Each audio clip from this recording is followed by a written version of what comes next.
Down in Petersburg, everything's fine. All them cats is drinking that wine. Drinking that mess is their delight. When you get drunk, start singing all night. Drinking wine's for you to drink wine. Wine's for you to drink wine. Wine's for you to drink wine. Pass that bottle to me. Drinking that mess is their delight. When it gets drunk, start fighting all night. Knock down windows and tear down doors. Drinking half gallons. Welcome to Tasting Anarchy's monthly beer episode. I'm Jake Lindsay, and I'm joined by my very lovely sister, Jorie. Jorie Lindsay. Hi. And we are going to be reviewing a beer that I picked this week. And I honestly, I think that this is maybe less interesting than the beers that you've chosen, Jorie, because it's not really local to either one of us, but it is something that early on was kind of my introduction to craft beers. Even though it's, I wouldn't even know if it's a craft beer exactly. It's from Samuel Smith, which is a very old brewery in Yorkshire, England. Which for the listeners and for you, I'm not sure if you know where it is. It's like right up there, very close to the border with Scotland. Okay. Oh, I did not know that. Yeah, and they do a lot of older style ales mostly. I think they do some ciders and stuff like that too. Yeah, I noticed when I was looking for it that they had a few ciders and then an apricot, but I couldn't figure out if that was a beer or a cider. Oh, okay. Apricot but yeah. I don't know. I've had, like, they make a lot of different stuff. So I've had their Imperial Stout, which is pretty good. I've had they have a porter called Tatty Porter, which I think is pretty good. This week I got the Oatmeal Stout and the Organic Chocolate Stout. I'm not sure which one you were able to get. I got the chocolate. Okay, so then we'll share that one. I've also had their Nut Brown Ale, which I think is very good. And they have... I like Nut Brown. Yeah, their Nut Brown is very good, I think. And they also have... it's like an India Ale. It's not... I don't think it's an India Pale Ale the way that Americans do it. It's good. It's not as hoppy as ours. So I think it's closer to like an English bitter, but... Those are the ones that I've had of theirs that are good. But this is, I thought, would be kind of a good way to sort of showcase to you when I was, in my early 20s and discovering beer. This is what I started getting me into, like, drinking stuff besides Blue Moon and that kind of thing. And so I don't know. And this is also just kind of the style of beer I tend to like, which are like the heavier dark ales. Yeah. I know that you're more into like the Belgians. Which those actually can be pretty heavy too, but this is just kind of the English style.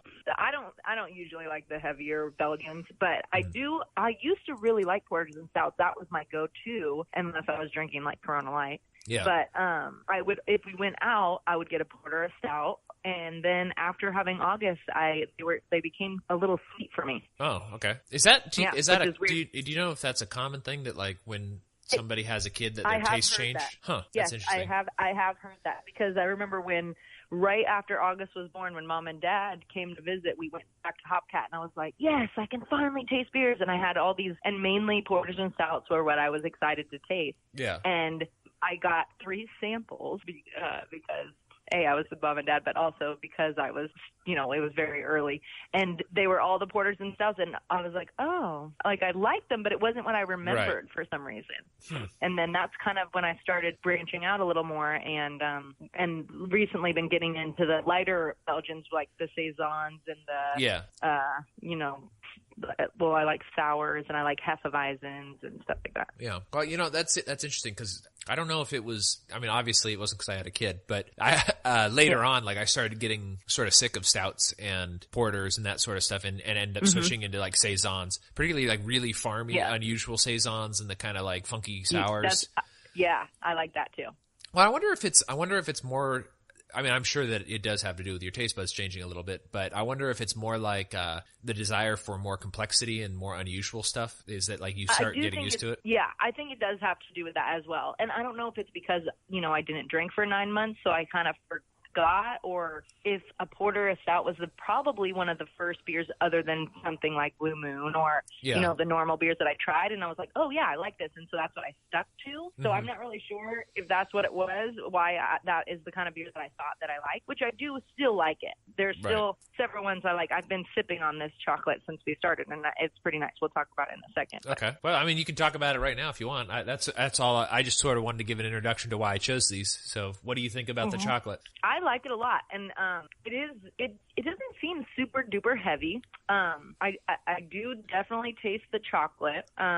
It's really smooth. It's very smooth. Yeah, I think it is. Yeah, it's sweet but not obnoxious. Mm-hmm. I don't know. I like it. Yeah, it's nice. Well, this is interesting because my coworker. Yeah, go ahead. Oh, go ahead. No, go ahead. I was just saying I was telling my coworker about that's the one that we were going to review today, and he was like, "Oh, it is so chocolatey. It tastes just like chocolate milk." And I was like, "Oh, okay, I'm excited." And I don't get chocolate milk out of it, but but I do think that it is chocolatey, but it is good. It almost seems like it has a fruitiness to it. Yeah. Which is weird. Well, I'm not sure what that is though. Yeah, I mean, I just took a couple of sips of it while you were talking, and it's definitely different than I remember. And it's probably been 5 or 6 years since I've had this. Okay. So I remember it being much heavier, like a food beer, not as, and it is a lot smoother, a lot lighter, and sweeter than I recall. But then again, like I've been just pretty much drinking just wine and occasionally a beer for like the last couple of years. So right.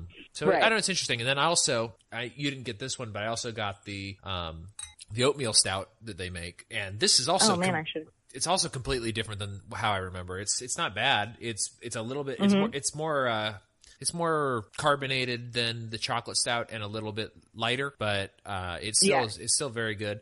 So I don't know if you guys want to check these out, listeners. I recommend them. I think they're both very good, and I think everything from Samuel Smith it is craft, I guess, but it's more of a British mass-produced craft. So it's pretty much available everywhere, and you can get them either by the bottle or you can get them in like small 4-packs. They make those. I don't think they make 6-packs or anything like that, but it's pretty widely available. Most of them. Some of the ones that are harder to get are going to be like the apricot one you were talking about, or their ciders are not in as many places. I think there's one called like a Stingo or something like that they make. I don't even know what it is, but I think it's aged in oak. But I've never seen it here. I've heard other people talk about it, but I've never actually seen it here. So I don't know. That's an interesting one. So yeah, I don't know. Everybody check it out. Have you tried anything else recently that you think is particularly good? Beer wise, well, we just got a new beer on our local, so it is from Nebraska. I can't remember which brewery.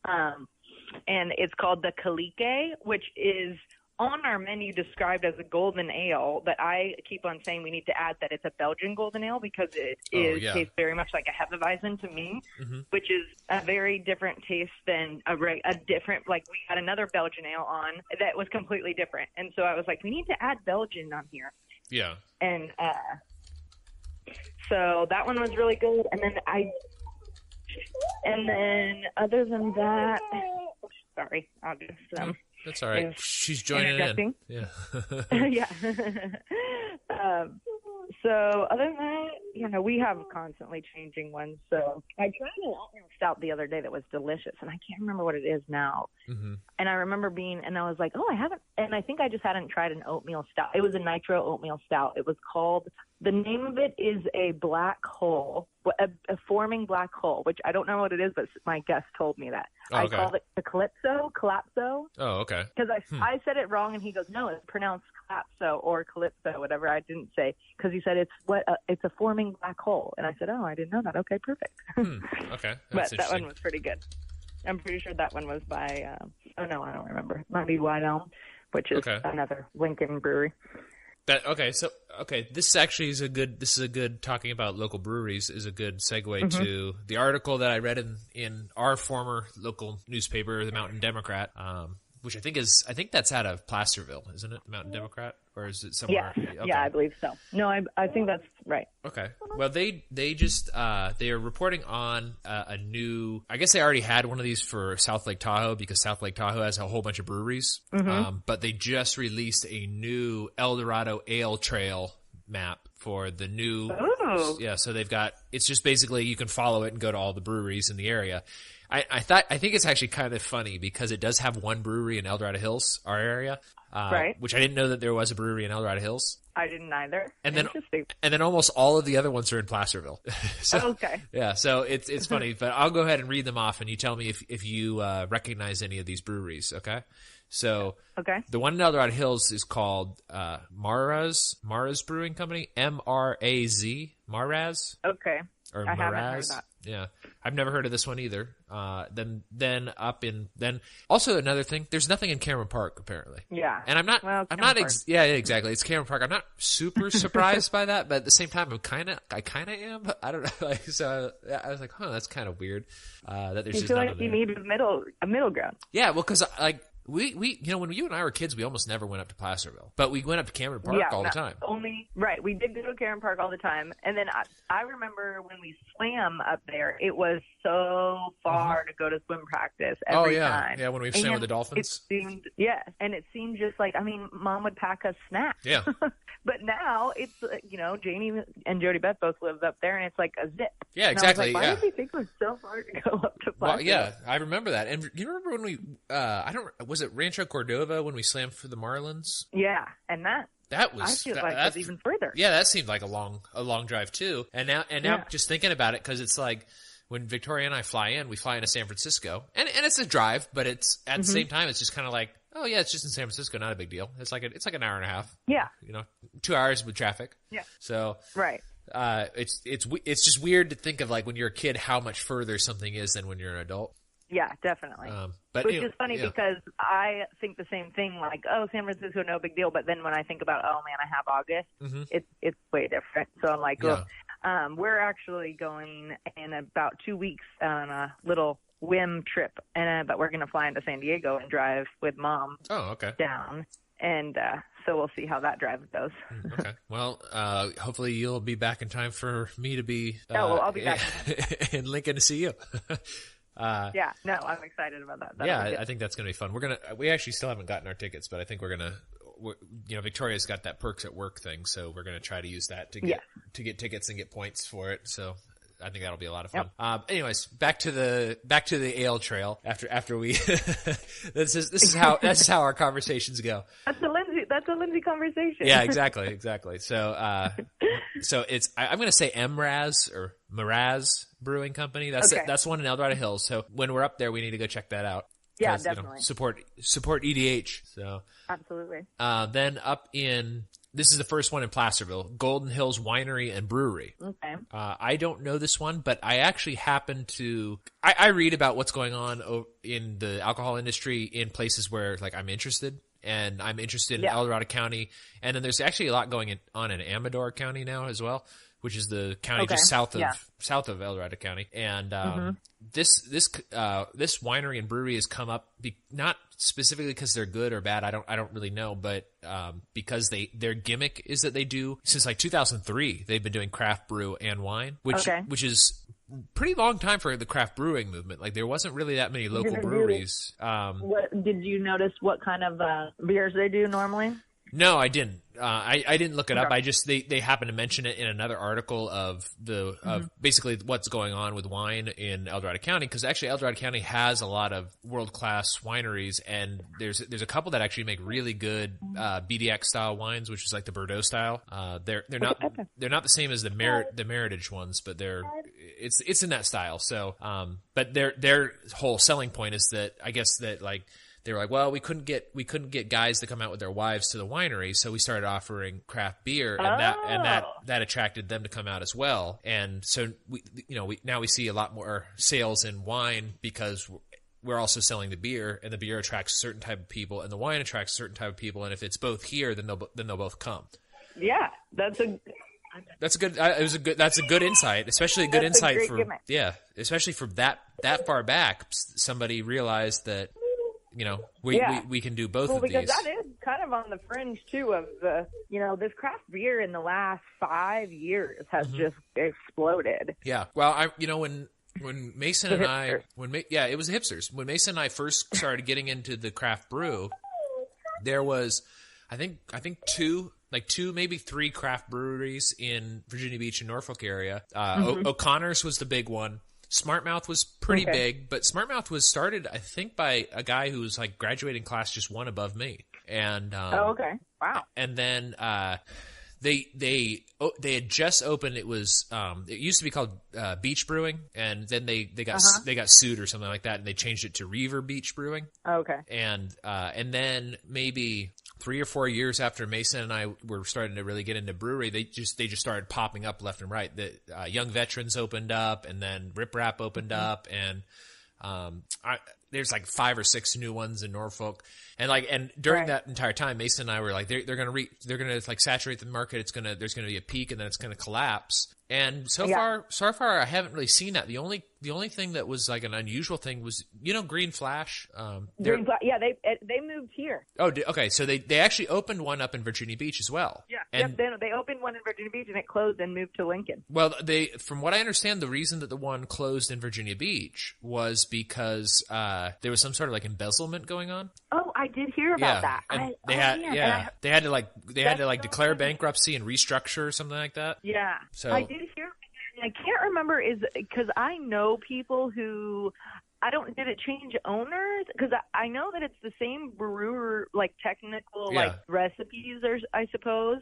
Mm-hmm. But then they reopened here because I remember before it even moved here, those people came into Hopcat because we carried Green Flash and which is what I was going to say is I kind of expected it to kind of like saturate and collapse too. I was like, well, this is going to be a fad and then it's going to go out of business. But I also think that maybe what might be contributing to the non-collapse or whatever is places like Hopcat or because we exclusively carry craft beers. Yeah. And I know there are a couple other places too that aren't breweries themselves, but do exclusively carry craft beer, or at least carry several. And so, well, even some of those larger companies that are part of, like the company that owns like Macaroni Grill and all those. I think either they or a company similar to them owns Yard House. And even Yard House carries a surprisingly large number of craft beer. So, they do, yeah. Yard House also has some domestic, but they do have a ton of craft beer also. Yeah. Actually, they have really good craft beer. I just went to one in Colorado last time we were out there. Oh, yeah.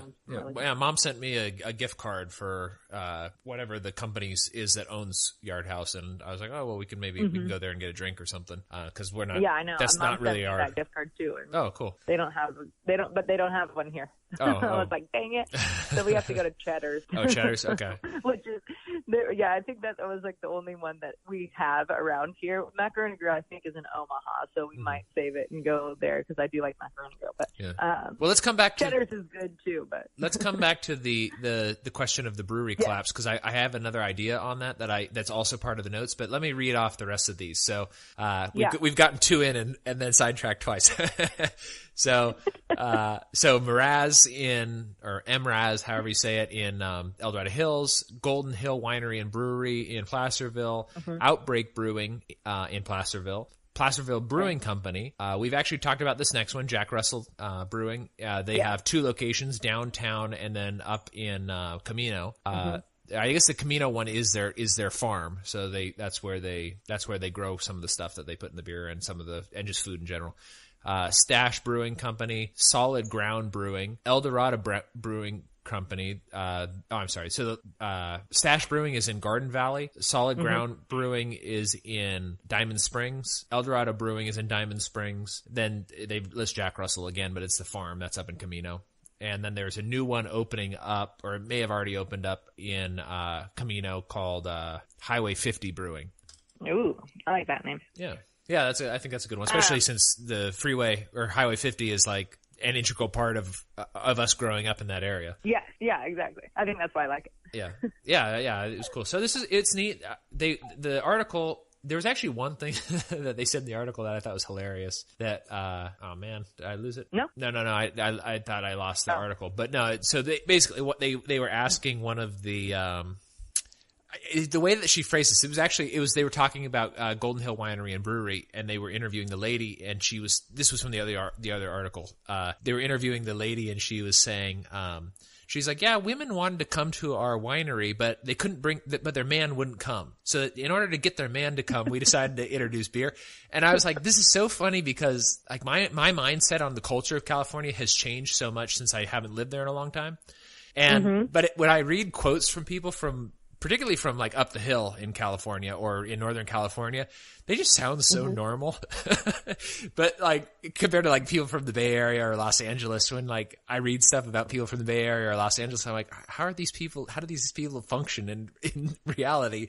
Because they just sound so insane. But then when you read, like the Mountain Democrat's a good example of this, when you just read like regular people talking or doing quotes, they just sound like normal old people. There's no like, the lady wasn't like, well, I want to be gender non-specific. So their partner, may be, identify as male, and people who identify as male may like beer better. So like, it was none of that. It's just like, yeah, they want to bring their man. So we started giving them beer. Yeah. Right. And I just thought Which is a great thing.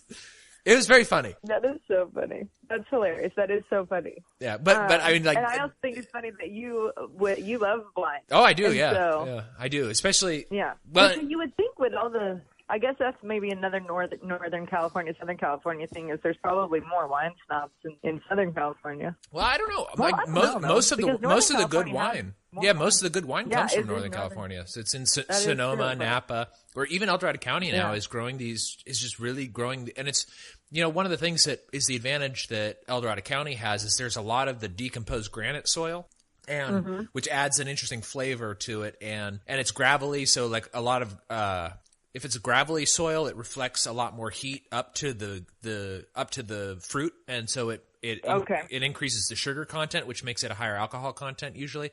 And you can, so you can pick it at an earlier time, so you don't have to worry so much about freezes and things like that.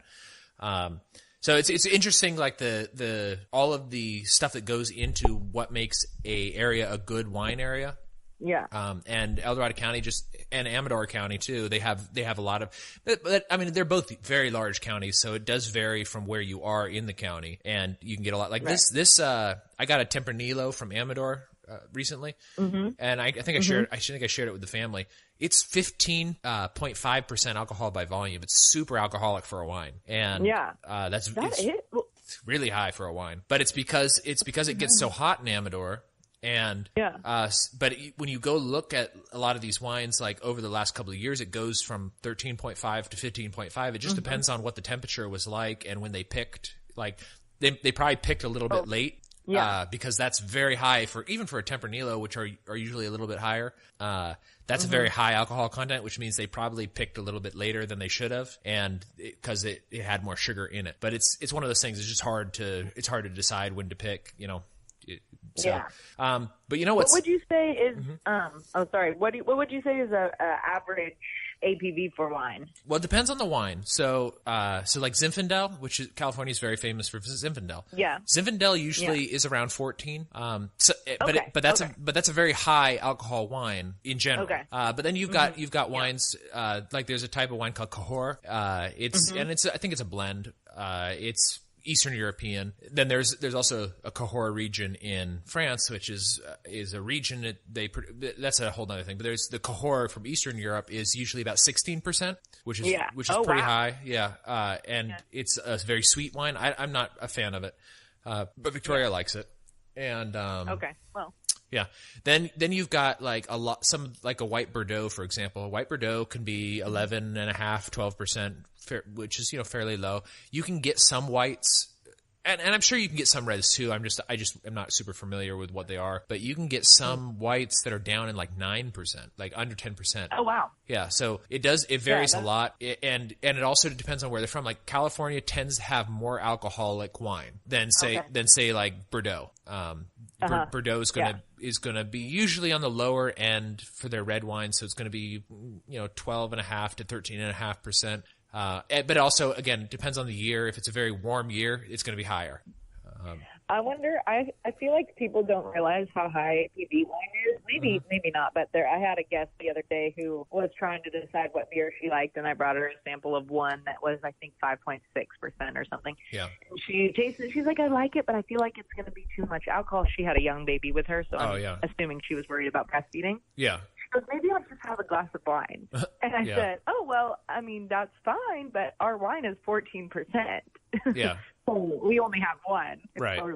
Well, I don't know, because, like, both of these Samuel Smiths are 5% alcohol by volume. So you're right, though. It's sort of hard to judge, because I think when you have a glass of wine, because you sip it over a much longer period of time. Right. And a normal pour is 5 to 8 ounces. Yeah. Or I know most restaurants will offer you either a 5-ounce pour or an 8-ounce pour. Where a beer, for the most part, it will be, between 13 and, between, 10 and 16 ounces for a beer. So Right. So you're drinking a much higher volume of beer, even though the alcohol percentage is lower. So I know that, like, they always I don't know if you remember this from high school, and I don't remember exactly what it was, but you know how they used to pass out those pictures where it would be like a glass of beer is equivalent to this much wine and equivalent to this much liquor. So and they've got like a finger of liquor is equivalent to 1 glass of wine, and 1 glass of wine is equal to like 1 large glass of beer or something like that. Yeah. But the volume is different. Is different, right? So yeah, it was just so funny, because I don't think she was like, oh wow, it didn't register to her. She's like, oh, so I can have a beer, and I was like, well, yeah, but just you can, and we can kind of do different sizes with our beers at Hopcat, but well, and I know that like I have a question. Yeah, sure. Oh, go ahead. I was going to say the other thing with beer is that a higher alcohol beer, in my opinion, is boozier than a high alcohol wine. Oh, I agree. Yeah, so it's like the way you drink it. Yeah. Yeah, like a Trip L or something like that. A Trip L, or like I don't know, any of the high, like, or barley wine or something like that. Those I can't even drink a barley wine. Yeah. Neither can I. It's just it's too strong. And I just feel like I'm drinking, like, gin or something. Yeah. So I don't know, but anyways. That's all. Actually, that is kind of leads into my question was, what do you know about mead and and the way that they're made versus, because meads in my head are much more wine-like. Yeah.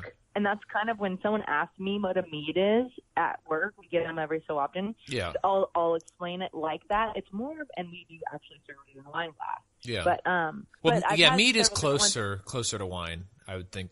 I made mead. So does it use hop? Oh, see, I like some mead. Yeah. I like some mead. And that's what I was going to say was that about that Jack Russell brewery. Yeah. I had a mead there that I really liked, which was called a honey mead. And I was like, and then some lady was trying to explain to me that it was a honey weed. And I was like, well, I'm pretty sure that's what a mead is that it's a honey wine. It's technically a beer though, right? Or does it use hops? Is that what makes a beer a beer? Well, it can be hops. So and actually there's beers that don't use hops. So, okay. So the reason that they use hops is for preservative. So it helps it keep. Right.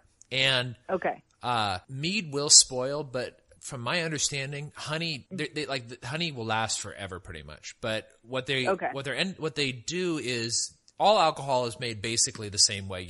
You're trying to make a sugar, and then you're using yeast to metabolize the sugar, and then the byproduct, which I was joking with somebody on Twitter about this, is they were like, "Why would you drink alcohol? It's just yeast poop." I was like, "Yeah, but why would you breathe? It's just plant poop. It's basically the same thing. It's just like but exactly. Like it's the byproduct. Yeah, it's the byproduct of a yeast's life cycle, is that they will metabolize the sugar, and then they produce alcohol, and then they die, and that's what the little gross stuff on the bottom of your brewery. That's why you filter a beer, is to try to get that gross stuff out. But so mead is basically the same concept. You're fermenting honey, and honey is it's a different type of sugar though than what's in fruit and what's in what you do is you heat up the grain, and then there's an enzyme that is in the grain, and then that will help release the sugar, and then you get the sugar to dissolve into the water, which is very similar to making DMT, but instead of getting the DMT out, it's getting the sugars out of the substrate. Then you discard the grain, and what you're left with is sugar water, and then you cool it and you introduce the yeast, and that is how beer is made. Mead is done in a similar way. Is you basically are mixing the honey with water, and then you're introducing a yeast that is good at metabolizing, and there's different yeast that'll do it, that is good at metabolizing the type of sugar that is honey, and then that produces mead, and then you can hop it. There are hopped meads. You can do other things to it as well. So like before hops were introduced into Europe, they used to bitter beers with a couple of different things. They would use spruce tips would be one preservative, so they would trim these spruce tips, and you'd have a very piney beer. They still make some. There's a couple of Scottish ones that are really good. We had one on recently called Spruce Tips. It was an IPA. Oh, okay. That's interesting. It was called Spruce Tips, and it tasted like a Christmas tree. Mm-hmm. Yeah, they're interesting. They're different. I don't care for IPAs. Okay, it is different, but they're interesting. There's a Scottish one. I can't remember what it's called, but it's done with spruce tips. I like that one a lot. There's also another bittering agent that they used to use was ground ivy. So, and actually Virginia, ivy? it's not ivy like what you think of as ivy. It's ground ivy. Right. So it's a vegetation. Ground ivy. Yeah, ground ivy. So it's like a plant that it's not a climber like ivy. It's something that just kind of like lays on the ground, and you can actually eat it like salad. It's not bad. We grew it in the backyard when I lived in Virginia Beach, and we would eat it. I kind of remember thinking hearing Dad talk about it as a ground cover, kind of. Something that kind of just takes up space so weeds don't grow.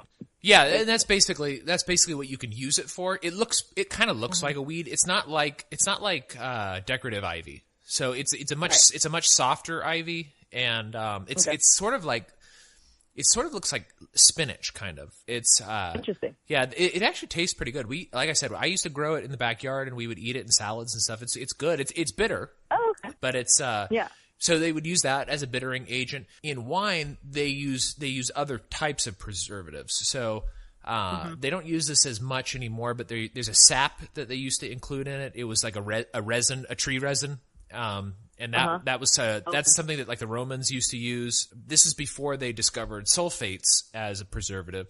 So they would, and in some places they'll hop wine, because it's just a way to get it to preserve, because wine doesn't last very long.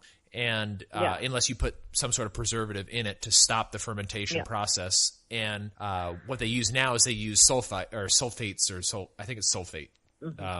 They'll use these types of things, and that's kind of there's other ways to do it, but that's the most common way, is to put in sulfates to make it so it ages better, it keeps longer on the shelf, it makes it easier to transport, it's not as sensitive to temperatures and things like that, and that's that's sort of what's going on. Now with mead, they're using other preservatives a lot of time, but they can hop it, and it changes it, makes it a lot less sweet.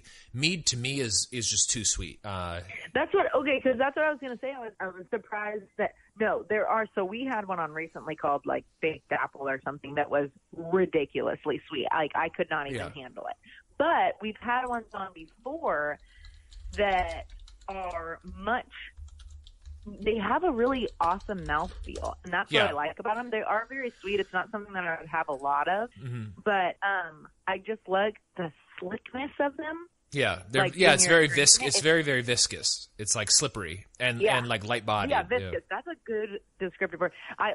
This is such a weird thing, but I always, when I drink one, this is another reason I kind of like saisons, certain saisons, is because they're also have that viscosity, that slickness to them. Yeah. But for some reason it reminds me of, or it makes me think of, the bath balls. Oh, yeah, yeah. For some reason in my head, like that's what I'm like, oh yeah, this is like a bath bubble.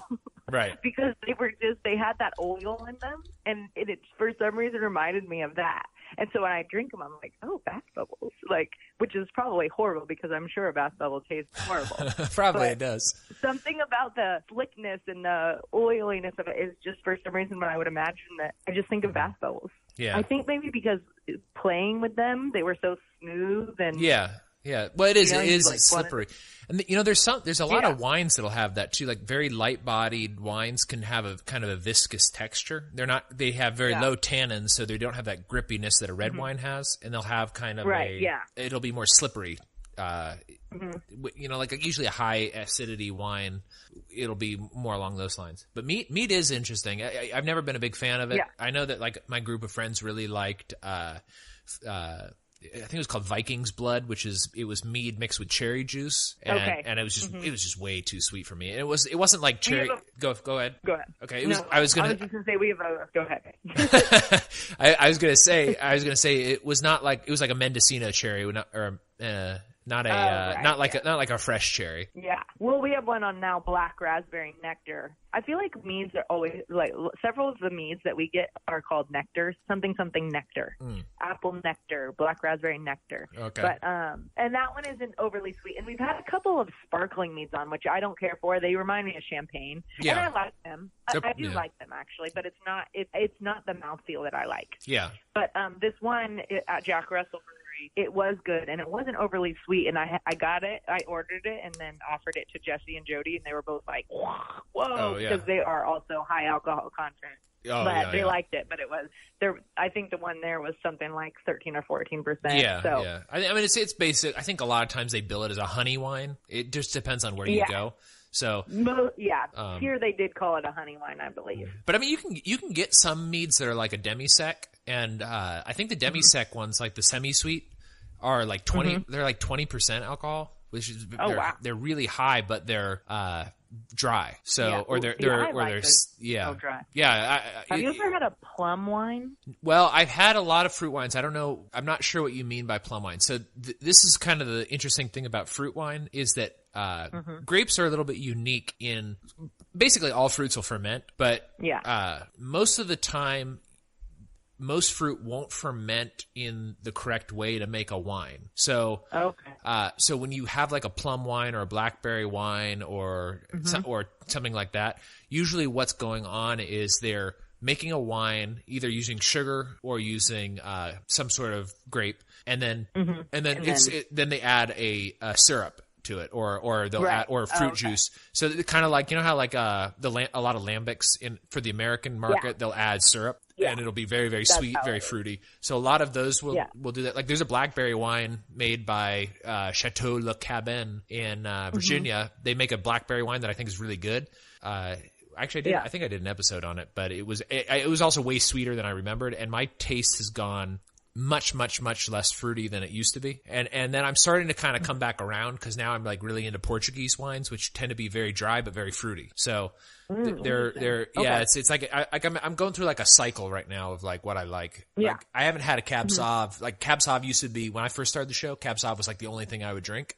And I haven't had a Cab Sauv, I don't think, since maybe I've had one since I moved to Texas. So maybe you'll have to try it again so that you see can what it's decide like. if you still like it. Yeah, exactly. I mean, there's so much to try. But I feel like I do that with beer too. Yeah, this will be the last question because I know that you and Athen are going out to dinner in a little while.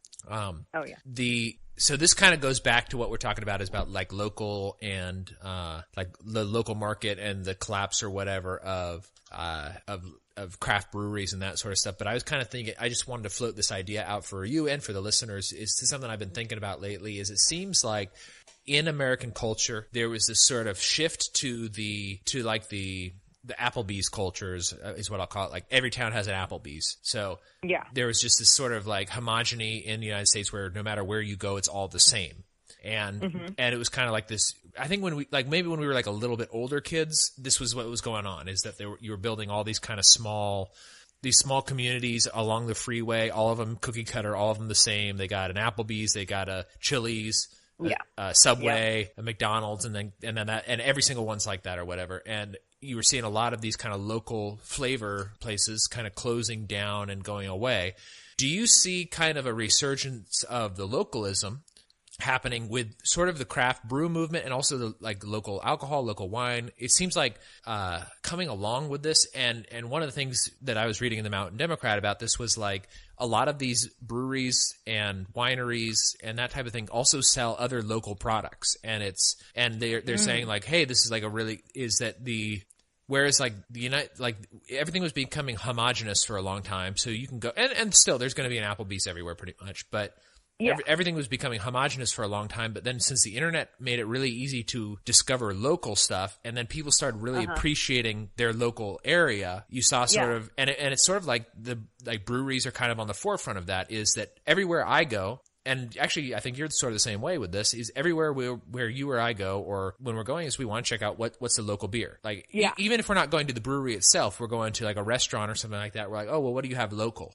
Right. And that seems to be kind of like a resurgence. Do you experience this as much as I have? Because like I moved to Texas, it's a big city. There's a lot of stuff going on here. There's tons of local stuff, but every time I go anywhere, I always look on the list for Texas. Anything Texas, anything Dallas area. I just want, that's what I want, is something local. And I don't want to go to Applebee's. I want to go to, although I think that this sushi place we went to today is a chain place, but like I want to go to like Pecan Barbecue Lodge or whatever. So like those types of things.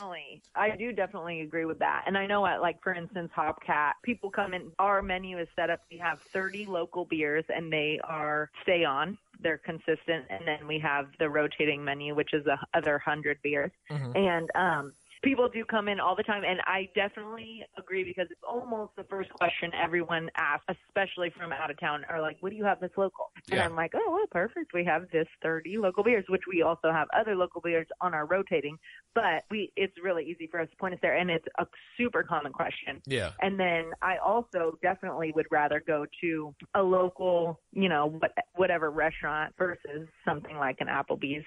And what I've noticed, for instance, a couple of the breweries here will only get their produce and their meat even and their everything from local companies. So I think it's definitely helpful that it's for the smaller companies. I think it's a good thing, but I do definitely think that it's a common thing. It's a trend. Well, and I see this like trend everywhere. This is to kind of go to the politics side of the show, is that I think that this is sort of a lot of people are sort of turning away from the extreme nationalist sort of homogeny or whatever, and it's going back to localism, which I think is a really good sign politically too, where people are going to be kind of more focused on their locality.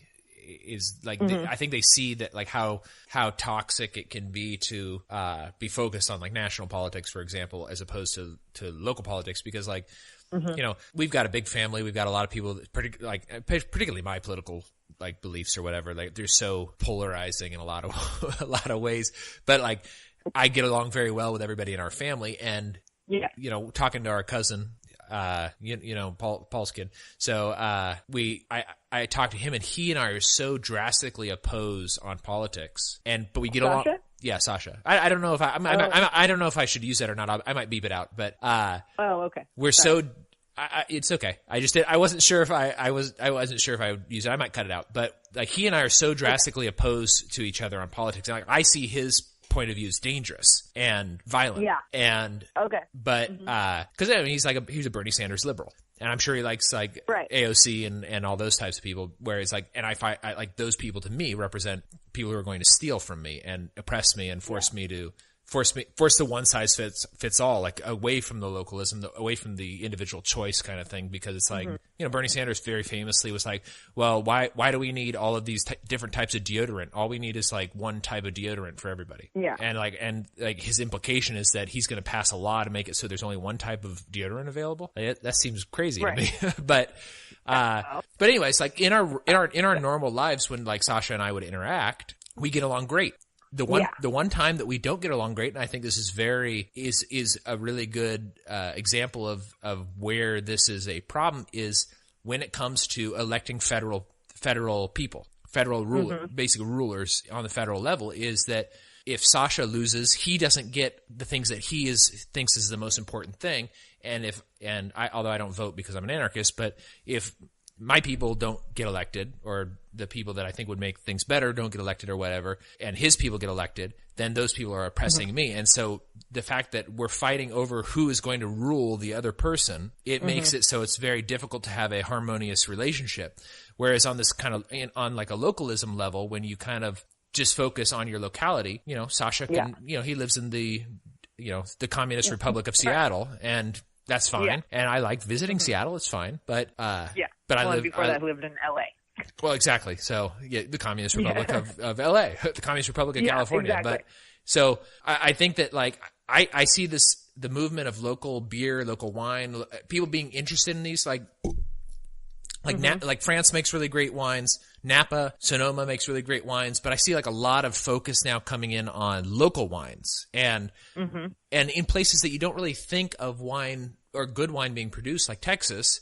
Texas produces a huge amount of wine, like volume wise. I think it's like 5th or 6th in the country in production levels.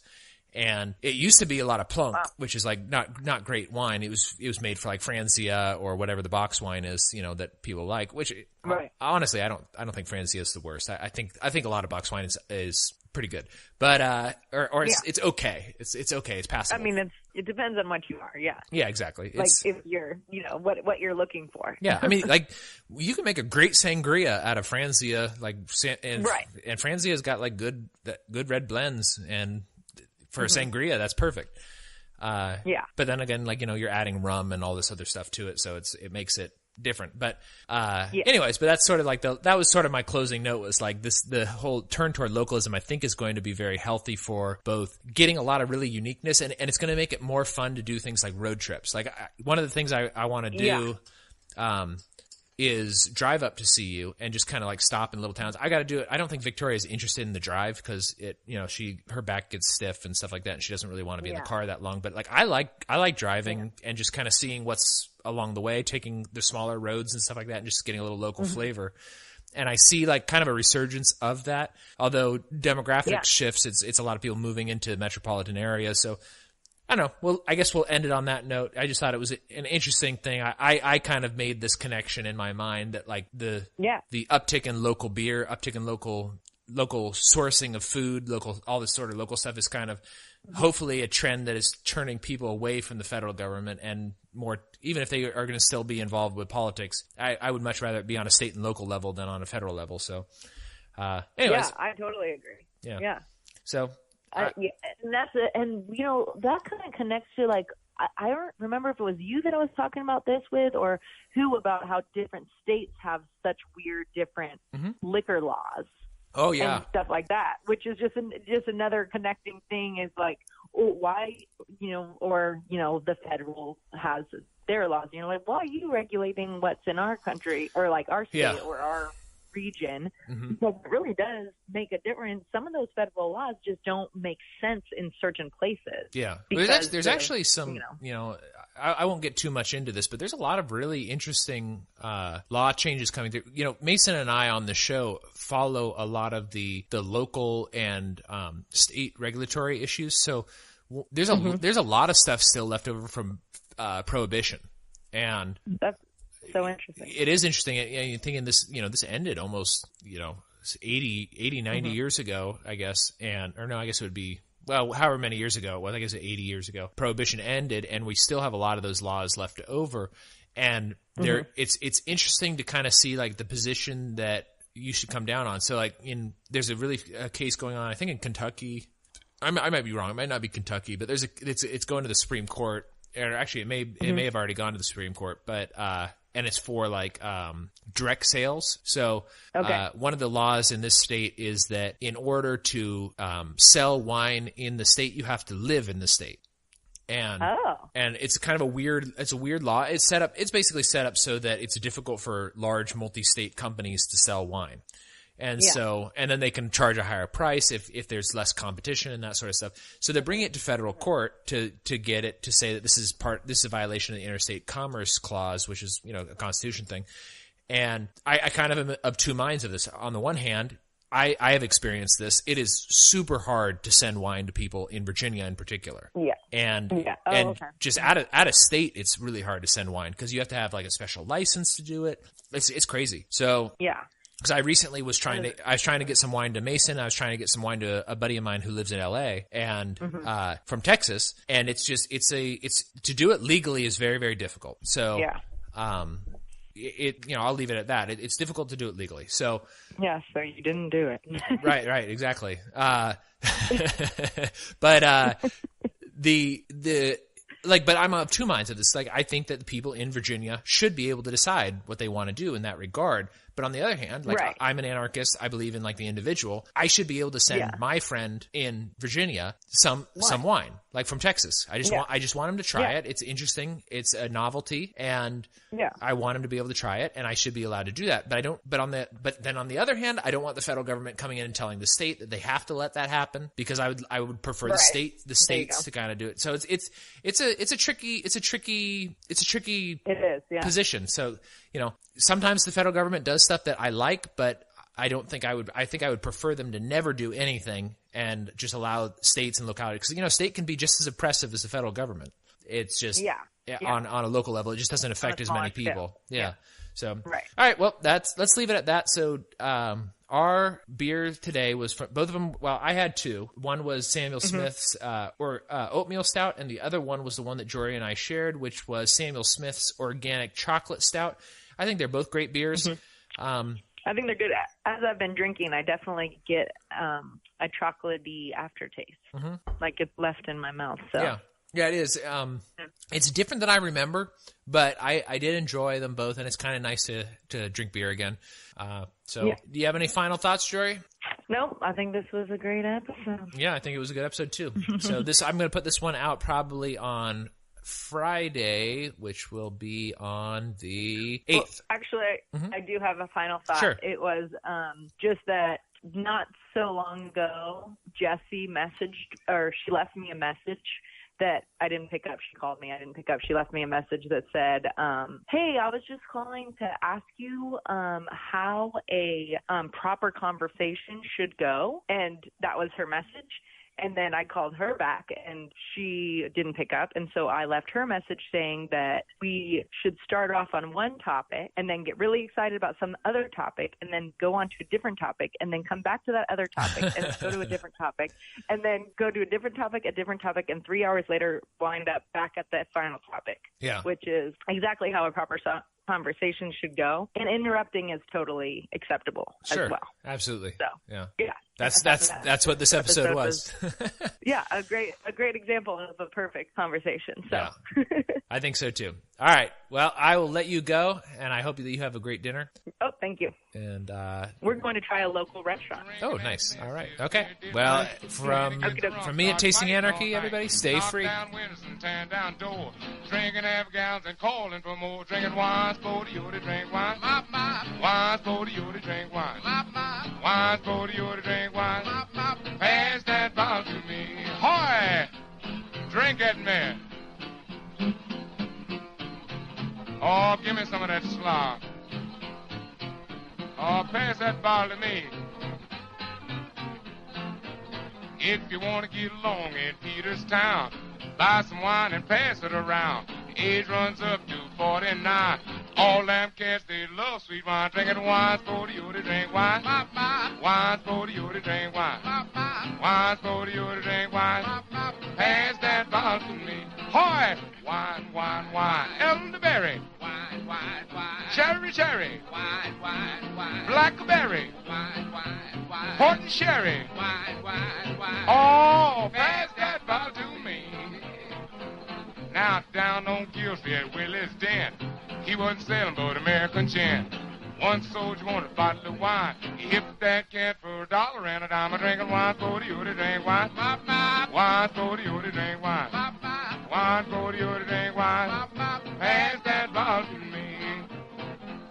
Now I got a nickel, have you got a dime? Let's get together and get some wine. Somebody's fifth and somebody's fourth. But when you get together, you're doing things smart. Drinking wine, sporty, you to drink wine. Wine, sporty, you to drink wine. Wine, sporty, you to